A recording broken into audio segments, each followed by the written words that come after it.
بسم اللہ الرحمن الرحیم۔ السلام علیکم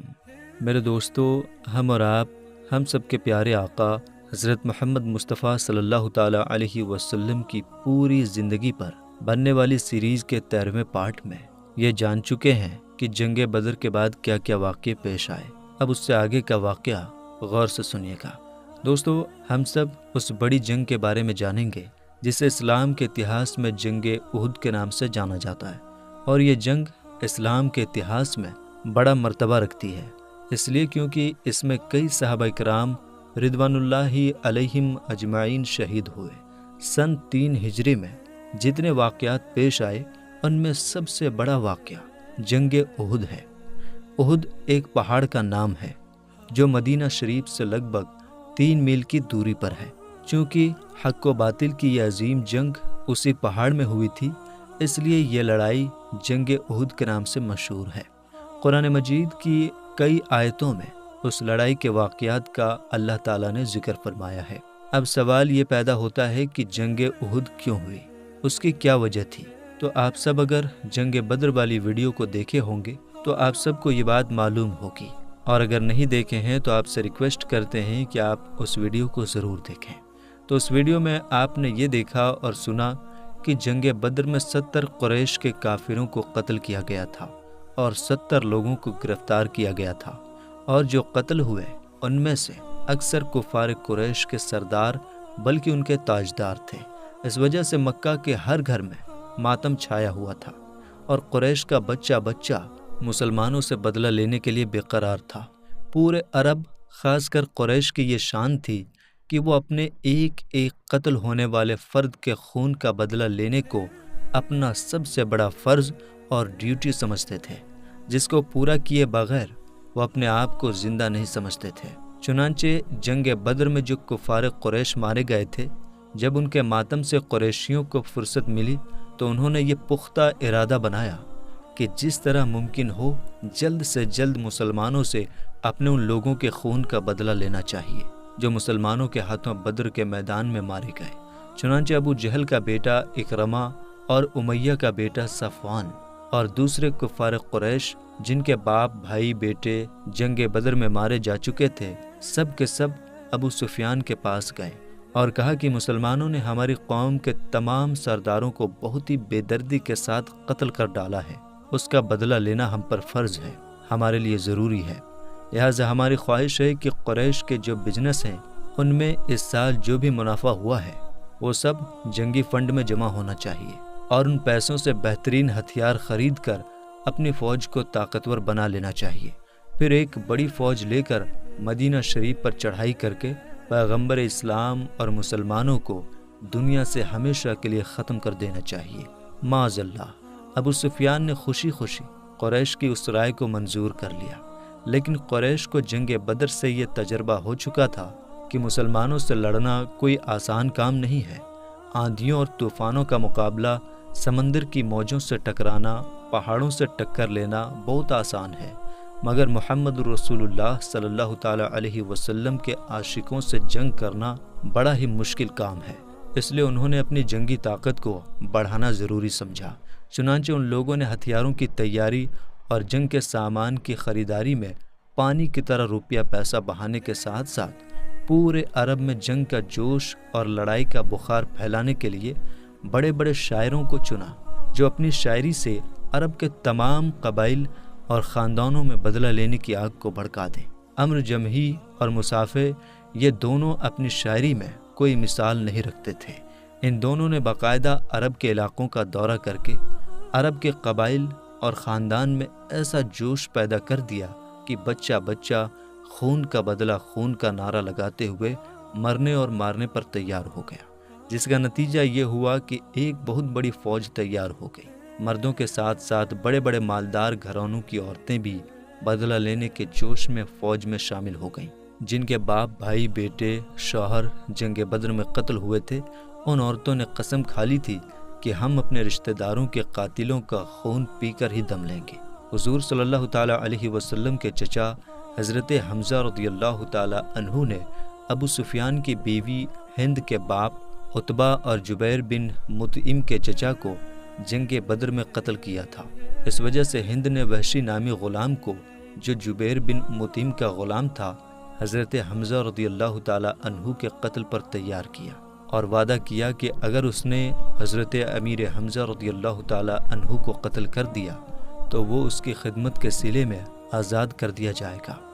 اب وقت آ گیا کہ مکہ کے کفار بہت ہی جوش و خروش اور بہت بڑی تیاری کے ساتھ مکہ سے مدینہ کے لیے روانہ ہو گئے،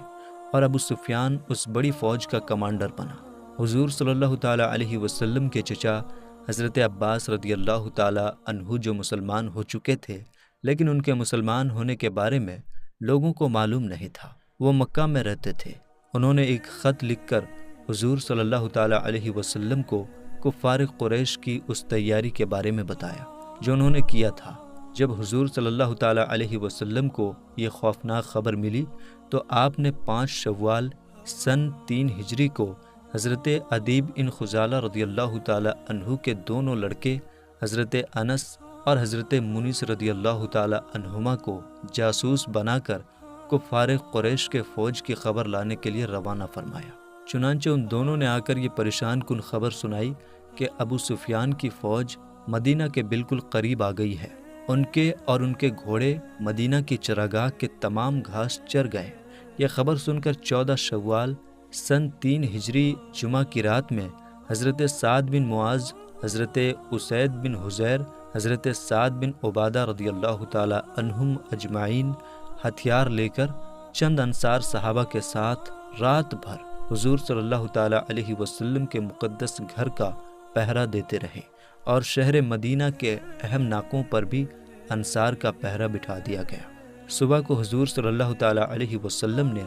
انصار اور مہاجرین صحابہ کو جمع فرما کر مشورہ کیا کہ شہر کے اندر رہ کر دشمنوں کی فوج کا مقابلہ کیا جائے یا شہر سے باہر نکل کر میدان میں یہ جنگ لڑی جائے۔ مہاجرین صحابہ نے عام طور پر اور انصار میں سے بڑے بوڑھوں نے یہ رائے دی کہ عورتوں اور بچوں کو قلعوں میں محفوظ کر دیا جائے اور شہر کے اندر رہ کر دشمنوں کا مقابلہ کیا جائے۔ منافقوں کا سردار عبداللہ بن ابی بھی اس مجلس میں موجود تھا۔ اس نے بھی یہی کہا کہ شہر میں رہ کر کفار قریش کے حملوں سے بچنے کا اپائے کیا جائے، مگر کچھ کم عمر نوجوان جو جنگ بدر میں شریک نہیں ہوئے تھے، وہ جہاد کے جوش میں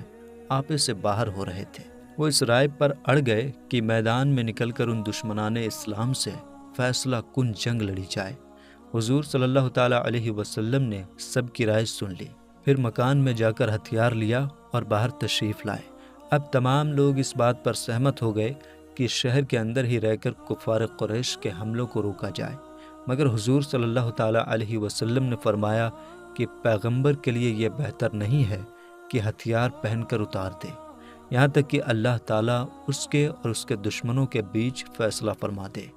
اب تم لوگ خدا کا نام لے کر میدان میں نکل پڑو۔ اگر تم لوگ صبر کے ساتھ میدان جنگ میں ڈٹے رہو گے تو ضرور تمہاری جیت ہوگی۔ پھر حضور صلی اللہ تعالیٰ علیہ وسلم نے مدینہ منورہ میں موجود انصاری صحابہ کے قبیلہ اور خاندان اوس کا جھنڈا حضرت اسید بن حضیر رضی اللہ تعالیٰ عنہ کو اور قبیلہ خزرج کا جھنڈا حضرت خباب بن منذر رضی اللہ تعالیٰ عنہ کو اور مہاجرین کا جھنڈا فاتح خیبر حضرت علی مرتضیٰ رضی اللہ تعالیٰ عنہ کو دیا، اور 1000 کی فوج لے کر مدینہ سے باہر نکلے۔ حضور صلی اللہ تعالیٰ علیہ وسلم نے شہر سے نکلتے ہی دیکھا کہ ایک فوج چلی آ رہی ہے۔ آپ نے پوچھا کہ یہ کون لوگ ہیں؟ لوگوں نے عرض کیا، بتایا کہ یا رسول اللہ صلی اللہ تعالیٰ علیہ وسلم، یہ رئیس المنافقین، منافقوں کے سردار عبداللہ بن ابی کے دوست یہودیوں کی فوج ہے جو آپ کی مدد کے لیے آ رہی ہے۔ آپ نے ارشاد فرمایا کہ ان لوگوں سے کہہ دو کہ واپس لوٹ جائیں، ہم مشرکوں کے مقابلے میں مشرکوں کی مدد نہیں لیں گے۔ چنانچہ یہودیوں کی یہ فوج واپس چلی گئی۔ پھر عبداللہ بن ابی، منافقوں کا سردار بھی، جو 300 آدمیوں کو لے کر حضور صلی اللہ تعالیٰ علیہ وسلم کے ساتھ آیا تھا، یہ کہہ کر واپس چلا گیا کہ محمد صلی اللہ تعالیٰ علیہ وسلم نے میرا مشورہ قبول نہیں کیا اور میری رائے کے خلاف میدان میں نکل پڑے، لہٰذا میں ان کا ساتھ نہیں دوں گا۔ عبداللہ بن ابی کی بات سن کر قبیلہ خزرج میں سے بنو سلمہ کے اور قبیلہ اوس میں سے بنو حارثہ کے لوگوں نے بھی واپس لوٹ جانے کا ارادہ کر لیا، مگر اللہ تعالیٰ نے ان لوگوں کے دلوں میں اچانک اسلام کی محبت کا ایسا جذبہ پیدا فرما دیا کہ ان لوگوں کے قدم جم گئے۔ چنانچہ اللہ تعالیٰ نے قرآن مجید میں ان لوگوں کا ذکر کرتے ہوئے ارشاد فرمایا، جس کا ترجمہ یہ ہے، جب تم میں کے دو گروہوں کا ارادہ ہوا کہ نامردی کر جائیں اور اللہ ان کا سنبھالنے والا ہے اور مسلمانوں کو اللہ ہی پر بھروسہ ہونا چاہیے۔ اب حضور صلی اللہ تعالیٰ علیہ وسلم کے لشکر میں کل 700 صحابہ رضی اللہ تعالیٰ عنہم اجمعین رہ گئے، جن میں کل 100 زرہ پہنے ہوئے تھے، اور کفار کی فوج میں 3000 کا بڑا لشکر تھا، جن میں 700 زرہ پہنے ہوئے جوان تھے، 200 گھوڑے، 3000 اونٹ اور 15 عورتیں کفار کے اس فوج میں شامل تھیں۔ شہر سے باہر نکل کر حضور صلی اللہ تعالیٰ علیہ وسلم نے اپنی فوج کو دیکھا اور جو لوگ کم عمر تھے ان کو واپس لوٹا دیا کہ جنگ کے خوفناک موقع پر بچوں کا کیا کام۔ مگر جب حضرت رافع بن خدیج رضی اللہ تعالیٰ عنہ سے کہا گیا کہ تم بہت چھوٹے ہو، تم بھی واپس چلے جاؤ، تو فوراً انگوٹھوں کے بل تن کر کھڑے ہو گئے تاکہ ان کا قد اونچا نظر آئے۔ چنانچہ ان کی یہ کوشش کامیاب ہوئی اور وہ فوج میں شامل کر لیے گئے۔ حضرت سمرہ رضی اللہ تعالیٰ عنہ جو ایک کم عمر نوجوان تھے، جب ان کو واپس کیا جانے لگا تو انہوں نے عرض کیا کہ میں رافع بن خدیج کو کشتی میں پچھاڑ لیتا ہوں، اس لیے اگر وہ فوج میں لے لیے گئے ہیں تو پھر مجھ کو بھی ضرور جنگ میں شریک ہونے کی اجازت ملنی چاہیے۔ چنانچہ ان دونوں کا مقابلہ کرایا گیا اور واقعی حضرت سمرہ رضی اللہ تعالیٰ عنہ نے حضرت رافع بن خدیج رضی اللہ تعالیٰ عنہ کو زمین پر پٹک دیا۔ اس طرح ان دونوں پرجوش نوجوانوں کو جنگ احد میں شرکت کی سعادت نصیب ہو گئی۔ مشرکین تو 12 شوال سن 3 ہجری کے دن ہی مدینہ کے قریب پہنچ کر احد پہاڑ پر اپنا خیمہ ڈال چکے تھے، مگر حضور اکرم صلی اللہ تعالیٰ علیہ وسلم 14 شوال سن 3 ہجری بعد نماز جمعہ مدینہ سے روانہ ہوئے، رات کو قبیلہ بنی نجار میں رہے اور 15 شوال سنیچر کے دن نماز فجر کے وقت احد میں پہنچے۔ حضرت بلال رضی اللہ تعالیٰ عنہ نے آذان دی اور آپ صلی اللہ تعالیٰ علیہ وسلم نے نماز فجر پڑھا کر میدان جنگ میں مورچہ بندی شروع فرمائی۔ حضرت عکاشہ بن محسن اسدی کو فوج کے دائیں بازو پر اور حضرت ابو سلمہ بن عبد الاسد مخزومی کو بائیں بازو پر اور حضرت ابو عبیدہ بن جراح اور حضرت سعد بن ابی وقاص کو اگلے حصہ پر اور حضرت مقداد بن عمر کو پچھلا حصہ پر کمانڈر مقرر فرما دیا، اور صف بندی کے وقت احد پہاڑ کو پیٹھ کے پیچھے رکھا اور انین پہاڑ کو جو وادی قنات میں ہے اپنے بائیں طرف رکھا۔ فوج کے پیچھے پہاڑ میں ایک چھوٹا راستہ تھا جس میں سے گزر کر کفار قریش مسلمانوں کی لائنوں کے پیچھے سے حملہ کر سکتے تھے، اس لیے حضور صلی اللہ تعالیٰ علیہ وسلم نے اس تنگ اور چھوٹے راستے کی حفاظت کے لیے 50 تیر اندازوں کو مقرر فرما دیا اور حضرت عبداللہ بن زبیر رضی اللہ تعالیٰ عنہ کو ان 50 لوگوں کا کمانڈر بنا دیا اور یہ حکم دیا کہ دیکھو، ہم چاہے جیت حاصل کریں یا ہماری ہار ہو، مگر تم لوگ اپنی جگہ سے اس وقت تک نہ ہٹنا جب تک میں تمہارے پاس کسی کو نہ بھیجوں۔ مشرکین نے بھی بہت ہی قاعدے کے ساتھ اپنی لائنوں کو درست کیا، چنانچہ انہوں نے اپنی فوج کے بائیں طرف خالد بن ولید کو اور بائیں طرف اکرمہ بن ابی جہل کو افسر اور کمانڈر بنا دیا۔ ان لوگوں کا گروپ جو گھوڑوں پر سوار تھے صفوان بن امیہ کی کمانڈری میں تھا۔ تیر اندازوں کا ایک گروپ الگ تھا جن کا سردار عبداللہ بن ربیعہ تھا، اور پوری فوج کا کمانڈر طلحہ بن ابی طلحہ تھا جو قبیلہ بنی عبد الدار کا ایک آدمی ہے۔ حضور صلی اللہ تعالیٰ علیہ وسلم نے جب دیکھا کہ پورے لشکر کفار کا کمانڈر قبیلہ بنی عبد الدار کا ایک آدمی ہے تو آپ نے بھی اسلامی لشکر کا جھنڈا حضرت مصعب بن عمیر رضی اللہ تعالیٰ عنہ کو عطا فرما دیا جو قبیلہ بنو عبد الدار ہی سے تھے۔ تو میرے دوستو، فی الحال کے اس پارٹ میں اتنا ہی، ملیں گے انشاءاللہ تعالیٰ اگلے پارٹ میں، تب تک کے لیے السلام علیکم، اللہ حافظ۔